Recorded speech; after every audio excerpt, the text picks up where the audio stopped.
Hello everyone, thank you so much for coming today. Before I actually start on my presentation, I just wanted to say how moved I am by seeing all of you here, everyone at this event. It's really something. I mean, we were driving past the lines of hundreds of people, and you have people of every age, every ethnicity, every gender. It really shows that this is much more than just a simple movement. I think there's a lot of people that really believe in what we're doing here, and I thank everyone here for that because I am a believer as well. It actually reminds me of the dinner party analogy that very rarely throughout history there are some events that bring people together from every single walk of life. You can have heads of states, drug dealers, businessmen, all at one dinner table, and you have a topic of conversation that they all share. So that's what crypto is, that's what Bitcoin is. So to begin, I'm presenting for FTX, which is an institutional grade Bitcoin derivatives exchange. We are a leading cryptocurrency exchange in the world. We provide digital assets such as crypto spot, futures, prediction markets, amongst other novel digital assets. We are the largest non-Chinese cryptocurrency exchange in the world and the fourth largest cryptocurrency exchange in the world if you count the Chinese cryptocurrency exchanges. All right, so exchanges are synonymous with this industry. Why is that? That's because the exchanges provide many of the services that allow everything to flow. And our counterparties in traditional finance, they are not as incorporated into the system as we are here. So in this case, we provide the technical infrastructure that allows for price discovery. We allow for different innovative processes such as IPOs, except they're called IEOs in this case. We're the prime brokers, we're the clearinghouse is, we're the settlement, we're the custodians all in one. This is pretty powerful because it allows for quick innovation and it avoids issues like what happened with Robinhood and GameStop where there's different layers they have to communicate. If there's miscommunication, you have a big problem. So I'm going to go into the product offering at ftx.com. I do want to first say this is not available to US residents and nothing on this presentation is financial advice or any other kind of advice. We provide futures. We have several hundred different futures products. We have several hundred spot markets. We have leverage tokens which provide a spot asset that allows you to have a leverage position without having to maintain leverage margins or maintenance margins or liquidations and whatnot. We have an OTC portal that allows for in-chat OTC trades as well as a streaming quote portal where people can just go interact programmatically or click-wise. We have spot margin trading and a peer-to-peer lending platform with, at the moment, I think like over $1.5 billion they're available to go borrow. And actually recently, especially during the bull run, USD was consistently being lent out for 20 to 30% annual. So it's a pretty good opportunity. Tokenized stocks as well, prediction markets. I don't know if you guys know the Logan Paul fight coming up. There's actually a market on there for people to bet on that against Mayweather. We have volatility products, and then we have 10 different fiat currencies that we allow wires in, wires out. Some have better infrastructure, so you can do instant payments such as our Brazilian reals, USD. We have South African rand, Hong Kong dollar, Singapore dollar, euro, Great British pound. So basically, we're just really opening this infrastructure to the world, which is quite amazing. What really matters about FTX and what sets it apart from the competition, and I think has allowed this growth, isn't so much that we have a large variety of things. All the exchanges, the international exchanges, have a large variety of things. But what we have is we have one centralized wallet where you can have collateral for every single asset on this platform in one place, and you don't have to manage 13 different wallets like some of our competitors to trade the products that you want to trade. That's actually a quite special experience. We don't have auto deleveraging. We don't have socialized losses. There's a lot of innovation here that has allowed us to go to the forefront so quickly. So here's a good representation of how fast we've grown. We are by far the fastest growing cryptocurrency exchange in the world, especially considering we are the last exchange that was launched that has grown like this. We're much younger than Binance, we're much younger than OKX, than Huobi, than all these guys. And we still have had, since the beginning of 2020, 75x growth, which may actually just be the fastest growing company in history. And then, before I go into the slide, has anyone here heard of FTX US? If so, if you've heard of FTX US, could you raise your hand? Okay, if you heard of it before this weekend, can you raise your hand? Okay, cool. So some people are familiar with it. FTX US is now where a lot of the focus is going within the company as well. It is open to US residents. It has many of the amenities, yet obviously not all of them. Since August of 2020, we've done about 600x in the sense of daily volume on the platform. It has the deepest liquidity as it shares many of these enormous market makers that are on the international side as well. And it's the same technical infrastructure in the back end that has supported, $50 billion trading volume days is the same infrastructure on the back end of this. So it can scale where it needs to go. It has a lean team of about 30 people compared to, Coinbase with 1,700 people. I would say we're doing pretty good there. Actually, let me talk about the products real quick. So obviously we have the spot markets, we have an OTC desk, and then for qualified users, we have spot margin up to 10x and P2P lending with sometimes much better rates than the international platform as well. Fiat as well, a variety of different fiat, ACH. We're working on a few quicker ones like PayPal too and things like that. Let me take a sip of water. So for 2021, I imagine you guys have been seeing a little bit of what's happening with FTX. There's starting to be a lot more exposure to the masses. There's starting to be quite a big shift from what it was initially to what it is now. We were primarily focused upon the cryptocurrency demographic. All of our marketing was on Twitter, purely crypto native. But now I think with all the growth that we've had quite organically, has come the time to really expand outwards. So 2021 has come, and with this comes a focus more onto our US side. One of these factors that has opened this possibility was our acquisition of Blockfolio last year, which I'm sure many of you are familiar with. Founded in 2014, it was a cryptocurrency portfolio tracking app. I used it. I think many people within cryptocurrency used it. What we did is we bought it, we acqui-hired the team, we plugged in FTX trading infrastructure into the back end, and now you have a very, very, very simple trading interface so that you would show to your grandmother or to your parents or anyone that wants to get in and just wants to slide a little thing and buy their Bitcoin and not have to worry about limit orders and stop losses and all of that. So that's one push in the retail demographic. And then FTX US is consistently building out towards being the premier institutional partner in the United States. I know this is just the beginning of that. It sounds a little bit hard because Coinbase has done very well in capturing the US institutional flow, but I am very confident that we're going to do very well there as well with a lot of the infrastructure we're building up on the back end to allow the largest entities in the United States to be able to work comfortably with FTX US. Another point of distinction here is that FTX US is actually a fully compliant, regulated US entity with all the proper licensing. So that means that basically the largest institutions in the States can work comfortably with us. But not only are we going into the US and focusing on it in the same way we have at FTX with Twitter, with this and that, and influencers. No, we're going big. We're going really fucking big. So I don't know if you guys saw, but a couple days ago, we renamed the Miami Heat's arena to the FTX Arena. This is a 19-year deal. And it's on that push of really creating a brand, creating a thing where that you see that logo, be it the FTX US or the FTX International, and right away you're able to associate that with us. That's what we're working on. So here you can see from yesterday, the naming ceremony. There's our CEO, Sam, at the front with the mayor, some of the players from the Heats, the VP of business at the Heats. Another huge deal that dropped yesterday, the largest deal in esports history, was the name change of TSM, which is one of the largest esports company. They are now TSM FTX, and they've come into the family in many different regards. This is Andy, their founder and CEO. He was actually hanging out here with us for a few days, had a good time. So I don't know if you guys are from Miami, but if so, thanks for having such a fun city. Trevor Lawrence, we brought him on the Blockfolio team. And the funny thing is, these all seem big, but just give it a couple weeks to a couple months. There's some stuff coming around the corner that will leave everyone quite impressed, I would say.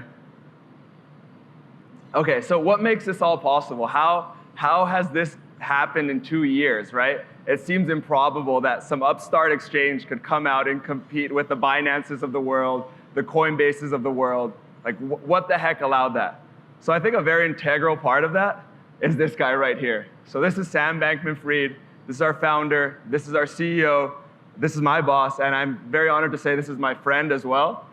He has created a culture that you can't find anywhere else in the world, a culture where you walk into that office any day of the week, Sundays included, any hour of the day, and he's in that office. Sam never leaves. He works 20 hours a day, 7 days a week. He pushes so hard that it would be a shame for us to not try and push as hard as we humanly can, because we want to take load off his shoulders, right? Like if you really respect and honor someone and you see them working that hard, you want to do whatever you can to make life easier for them. I think that is something that is an integral part of the FTX culture and has pushed all of us to work as hard as we can at every moment. This is Gary. This is the architect. He's built out all the trading infrastructure on the back end. He's the magician. Somehow you see him sitting there for the longest periods of time. He's not coding. He's not moving his fingers. You're like, dude, like, what is this guy doing? And then all of a sudden he like comes across, does 3 copy paste, 2 lines of code, and boom, you have some new feature on the platform. Gigabrain. Nishad. So Nishad is our head of engineering. He works pretty much as hard as Sam, if not harder in some senses, because he's always on call. If something happens, you call Nishad, he has his laptop. We went kayaking on one of his very rare days off before I left Hong Kong recently, and he brought his laptop in a waterproof bag on that kayak. So he's like at that level of extreme work. It's pretty amazing, honestly. And then the next part of that is like, we're a lot of young people pushing the envelope, but we're not just a team. We're not just all working for the same company. We're a family. We're friends. We spend time in the office together in many different capacities, not just in the work capacity. As you can see here, some different activities going on. So, even if people are in the office 15 hours a day, 6 days a week, there are little brief interruptions where we spend time together and we really create this culture that allows us to push as hard as we push. Some other pictures of events are bi-weekly badminton games with Sam, where luckily we can get him to do some sports every once in a while. Yeah, I would say that is FTX's superpower. I think that's something that's not changing as we continue to hire people that have that same regard towards life, towards work, towards the team. And the thing at the base of all of this, right? Like, why is Sam pushing so hard? Why is Nishad pushing so hard? Why is Gary pushing so hard? And why are we all pushing so hard? Well, it's because there is this baseline of giving at the end, right? Sam is an effective altruist. Effective altruism, basically, at least the way he's looking at it, is earning to give. He feels that his maximum impact towards the world is to make as much money as he possibly can to give it all back. He intends to donate everything that he has made throughout his life. One of the things we recently did, just to show that it's not only towards that end goal of some point he's going to donate tens and tens of billions of dollars, but we're actually in a continual donation process, is we started the FTX Foundation, which I'm really happy I was one of the kickstarters of that initiative, where 1% of all net revenues on FTX are donated to the world's most effective charities. We opened up a way for our user base to donate. As you can see, we've had $7 million. This started in February. We've had $7 million from our users that have donated to the platform for us to be able to help the world. From the fees, we're at 2.7 mil. We match 10K every day. And this is decent. It's not enormous when you consider how much revenue we're making, but it's something that we do on the daily, right? On their own, Sam, Nishad, Gary, and some of the others do donate much more than this, but this is something that we can keep the process going, and we can allow our user base to really interact directly with that by giving them the option of voting to where this money should go, so that they can start informing themselves on effective giving, on effective charity, because I think we've all been a little bit, I guess, defrauded with charity in general. It feels hard to give when you look at the UNICEFs of the world, that you give them money, but they're multi-thousand people organizations, and God knows where that money is really going. So this is a chance for people to get more involved and start giving, and we hope to set an example for the whole industry to start really changing and moving forward and making us not only be the fastest growing, most innovative way to make money quickly, but actually an organization that's here to give back to the world and give an example of what companies could actually be doing. So that's what I wanted to come talk to you today. I have about a minute. If anyone has questions, please feel free. Is FTX a publicly traded company in any jurisdiction? It is not a publicly traded company, but FTX US is a legal licensed company in the United States. And maybe one day, who knows?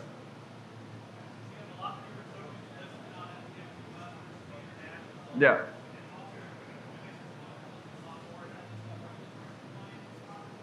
Yeah, mostly. So, oh, he was asking why FTX US has way less coins than FTX International. And I'm answering that it is because in a large regard towards the regulatory aspect, we're very mindful of what we're doing because we want FTX US to be the place that Fidelity can come to, that PayPal can come to, that the Temaseks of the world can come and interact with. And for that, we need to make sure we have a framework where they feel comfortable, and it's really easy to white tape us versus red tape us. And that's why we have less coins. Although, please believe us that we're looking into listing as many new coins as we can, and we will be rolling them out. We just need to make sure that we can do it safely. Where do you see the company going for the future? Okay, that's a great question. Sam is really aiming high. And I wouldn't be too surprised, honestly, if within 5 to 10 years, this is a multi-$100 billion company. Maybe in aggregate with FTX US and FTX International, but this is just the start, even though we've grown this much in the last 2 years. Regarding the regulatory environment, do you anticipate more services coming to FTX US, like options trading? I actually do anticipate a world in which FTX US has all, if not more, of the services that are provided in the international sphere. And I think we're working very closely with a lot of very good people to make that happen. So don't be surprised if you see some very interesting products and possibilities coming out quite soon. The best marketing campaign? Sam. Huh?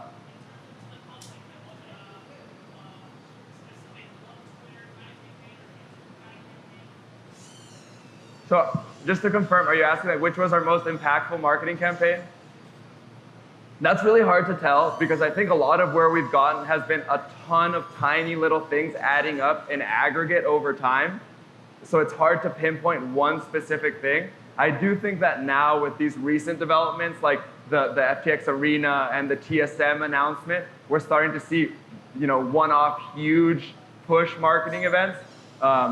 So I would say it's a balance, right? Maybe the aggregate of all these things pushing, plus like the TSM partnership where the announcement video is at 2 million views right now and it launched yesterday.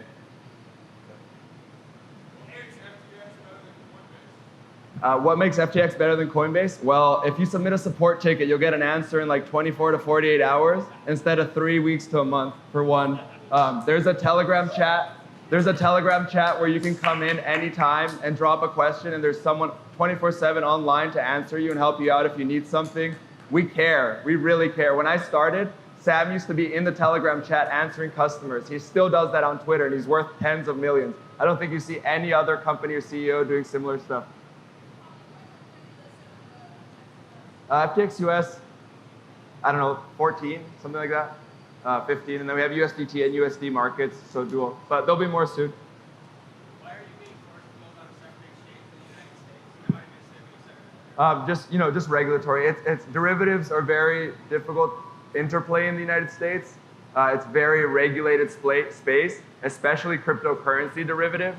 So it's much better to do this in a separate manner and have an entity that interfaces with the regulators here and builds out a fully compliant model, and then the international one that can operate on an international scale. So when you listed a token, is that you guys deciding if that should be allowed to be listed, or is that the government? No. So when we list a token, obviously it's our decision. But what we do is we have a very deep assessment into that from our legal counsel and different people in the know to tell us, like basically what we can never do is list a security in the US. Like that's terrible, right? So we have to be really mindful that we never do that. And that's why the process is slower. Yeah. Where are you guys based out of? So the FTX International is quite distributed. We have offices in 4 or 5 countries. That's a lot of remote work. FTX US, actually, we just opened our Miami office 2 days ago. So let's go. And we have a Chicago office that just opened recently as well. So I have a 2-part question. And first off, I can attest to the customer service of FTX. It's legit.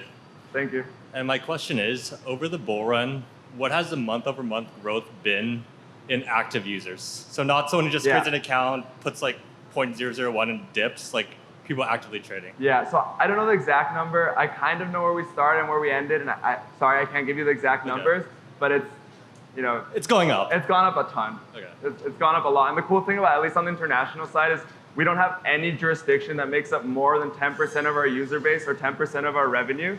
So we have this really special situation where we're truly a distributed global company. And so when our user bases start adding up, it's from all over the world and not just one specific region. Okay. Yeah. And my second question is a shameless plug. I have a token myself. Active users, it's legit. Are you open to connecting later to see if there's room to collaborate? Yeah, I'm happy to chat with you. The truth is, so FTX, unlike every other exchange, doesn't have the official listing process with the listing committee and the people that sit down and the gatekeepers. How it really works is that, especially on the international side, if our users are very excited for something, we will very likely give it to them. Okay. That's like the baseline criteria more than anything. Yeah. I mean, I'm just trying to start the conversation. Yeah, I'll let happy to other chat with you after. Yeah, just a little bit of the early beginnings, maybe share a few stories about how you guys knew that you were on the right track and maybe some areas where you got lucky and got to this point. Sure. So I've only been at the company for a year and a half. The company's like 2 years and a few months. So I missed the first 7 months of the company, FTX.